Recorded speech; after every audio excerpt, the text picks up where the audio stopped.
So this is how this works. You want espresso, you hit that. If you want whatever that is, you hit that.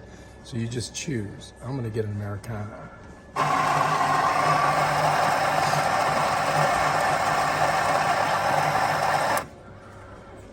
Make sure it's under there.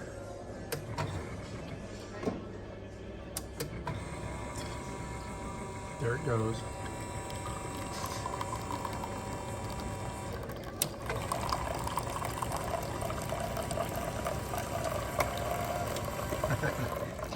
Let me get a video.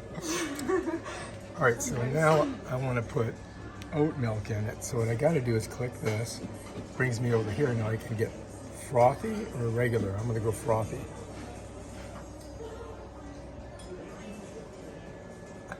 Let's try again.